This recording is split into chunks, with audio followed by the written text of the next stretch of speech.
Hello, good morning. Welcome to the Trey Olds Radio Show. Thank you for joining us this morning. Please join me and my special guest, Miss Jennifer Kramer. Thank you, and join us in a minute. My first question to you is, how did your career begin? How did you get started? Well, it's interesting. My story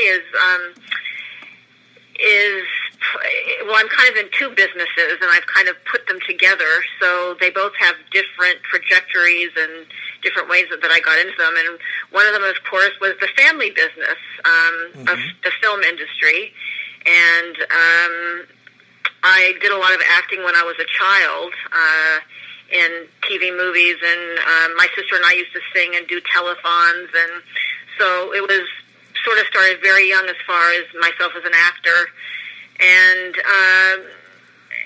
then, I got away from it for a while because I'm the youngest, and, my father was obviously hugely successful. My mother was very successful. All my siblings were, performers or in the industry, and I thought at the young age, well, I'm going to have my own identity.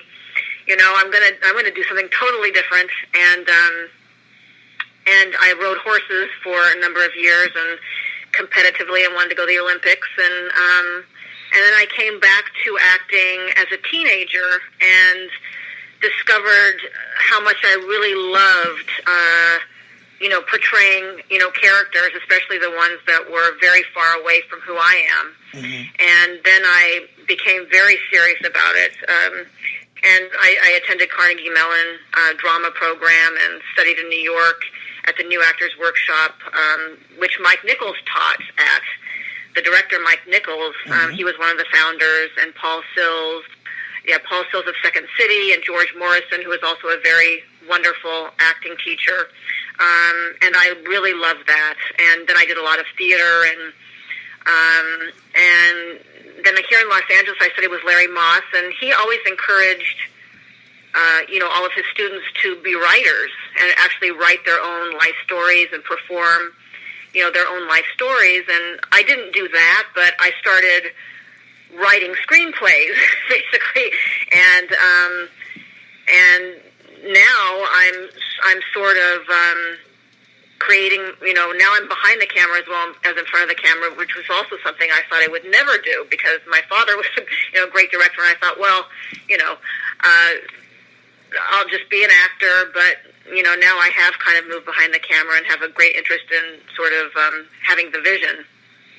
And so that's sort of how my acting film life happened. And then my other great love, which is my other profession, is classical music. And that was my own individual interest because nobody in my family has ever played an instrument. Nobody. In fact, my father used to joke that he was tone deaf, and I just always was fascinated with the piano from a very young age, and I don't know where that comes from, except I had a friend in grade school, who played the piano, and she played the Suzuki method, and I just remember this so clearly because she was my childhood idol, and she played, Bach and Mozart and Beethoven, and I just idolized her. I thought, wow, I was so fascinated. And I used to make her play things for me over and over and over, and I just wanted to be her. And so whenever she would graduate, they had all these books, level 1, 2, 3. Whenever she would graduate, I said, can I have your book? And she'd give me her books, and I couldn't read any music. And but I used to sit down, and I had like a staff chart, and I used to try and pick out the notes and pick out the melodies, and because I just wanted to play like her. And then that gave way to me composing my own pieces. And so I was really a completely self-taught composer throughout my childhood, and that's really what I thought I was going to do besides being an actor. I was a composer, but I had no training, and I used to compose music, and I still love to do this, compose music for people that were important in my life, or people that I admired greatly. And over the years, Jane Fonda has my music, something I wrote for her, and Deborah Carr, and Michelle Lee and Henry Jaglom, and they all have like these little mini symphonies that I composed for them because I admired them so much. And then then there was a number of years when I was in drama school that I didn't play. And then, unfortunately, I came down with, I was diagnosed with lymphoma, which was a complete shock in my life. I'm sorry to hear that. I had to I had to, it was a very, I was not prepared for that, and it was a very dark time, and of course, I had to go through all the treatments, and, I lost my hair and all this, and so pursuing my acting career at that time was sort of on the back burner as I was going through fighting lymphoma. And then I was thinking about at that time how much I wanted to really get back into composing, and then through a friend of mine, I met this amazing concert pianist, and he had never taught anybody that didn't read a lick of music, which was me. I read no music. I knew nothing. I was just a self-taught composer, and for some reason, he decided that he wanted to teach me, and it really changed my life, because now I've had the training, and I'm very serious about my music like I am my acting, and now I combine the two through film. I combine my love of classical music and creating stories around it and putting it on film, and so they're kind of two separate businesses, but they've kind of come together for me in this way that it really I feel so passionate about. And so those sort of were my beginnings of how these two passions have developed in my life. And it's been an interesting journey, very interesting. Absolutely. Do you have any upcoming projects in acting or concert, anything coming up? I do. Yes, I do. I have a short film, which is called Nakusa, and what I've done is what I just spoke about, which is combine the two art forms. So, the piece of music that I use for this film is a Rachmaninoff prelude, and Rachmaninoff had a terrible trauma in his life when his first symphony was rejected, and he went through a severe depression, and during that time he felt like he couldn't compose anymore. He just felt like he didn't know what people wanted, and he was very traumatized and had to go to a psychiatrist to get him out of it. And so I took that element of his life as the seed to create my film Nakusa, which is about trauma, like Rachmaninoff's trauma. And I created a character and a story around that seed of being traumatized. And so it's a story about a girl who was also rejected, set to Rachmaninoff music. And it's a short film. It's very avant-garde, and I'll have to see what people think of it, but it's almost finished, and we hope to enter it into Sundance and some of the big film festivals, so I'm very excited about that. And, I'm always playing. There's no concerts right now, unfortunately. There's concerts on Zoom and master classes on Zoom, and concerts obviously are not happening, but I hope to, do that again when we're over this pandemic. But anyway, but Nakusa I'm very excited about, and not long before it's finished. Absolutely. So, it sounds very interesting. I'll have to check it out when it comes out. Absolutely. Yes, definitely. Thank you, Trey. My next question is, what do you find is the most challenging part or the most difficult parts for you being in the industry? Oh, my goodness. The most difficult, anything in the arts is really, really difficult, and, there's a lot of criticism, there's a lot of judgment, and so I feel like as far as the acting part, I have a theater background, and I think one of the most challenging things for me is because I had all this very classical training, I would spend a lot of time developing a character in a role like in a play. But then when you get into the real world of auditioning, you don't have any time. You have to make quick decisions, and you have to, my standards are always so high, and I think you should always have high standards, but you have to be able to be flexible. And I think being flexible with the kind of training that I had and doing things really quickly was something that was difficult for me.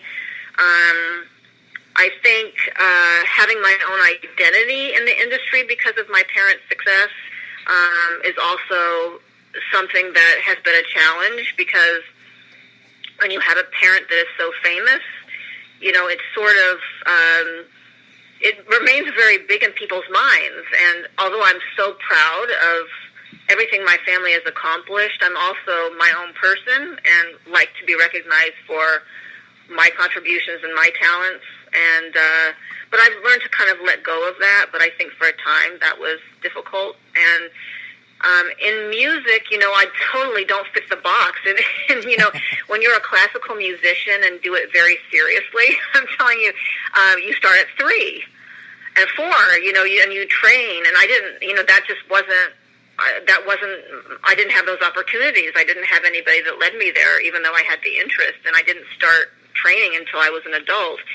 And I think having to maintain my own confidence and learning to love myself despite the fact that I am so outside the box has been the biggest challenge. And not letting other people's kind of closed-minded thinking sort of rule my own process or my own, what I'm trying to do. And I think what I learned from that is a good thing to learn just in life is just you never give up. You just, if you feel that you're meant to do something, you just work at it really hard. I'm sure we all can relate to this, don't you think? I mean, everybody has their challenges, and, absolutely, you just can't give up. Absolutely. Yeah, I mean, I'm sure you've experienced, we all have, anybody that has a dream for anything, we all have our obstacles. So mostly, what I've learned from it is, just never give up, work as hard as you can, and don't, consider the source of when somebody is telling you something or they have an opinion about you, consider the source, but mostly listen to yourself. That's the most important thing, is listen to your own instincts and yourself, and just never, never, ever give up. Absolutely. And keep working hard. Absolutely. Yes. You have to have the craft for Definitely. it. You have to be determined. And yes. Exactly. Yes, craft is very important, working very hard, getting up every day and making the decision that you're going to do something every day that's going to further your craft, and improve yourself. And that's sort of the rules that I live by, is just working at it every day and never giving up and just pushing through. And as one of my great teachers told me, she feels attitude is so important. And and that even if you don't do well at a certain amount of time, having a good attitude and just saying, okay, well, that wasn't so great today, but you just get up with the same positive attitude and you keep working at it, is also something I try and live by as well. So absolutely, got to keep at it. Yeah, you have to stay positive, and because if you get negative, it affects your work. It really does. And it really does. It really does. And I'm getting better at that. I tend to be very hard on myself and very perfectionistic, and all those things, which is good in a way, because you always work very, very hard when you're that way. You tend to work really hard, but then on the other side, you don't want to let it affect your joy of what you're doing and the excitement of what you're doing. And so I've gotten much better at that, but it does take work for me. Yeah. So. Well, that kind of follows into my next question. What is your advice to people who want to get into the industry? Oh, my goodness. Well,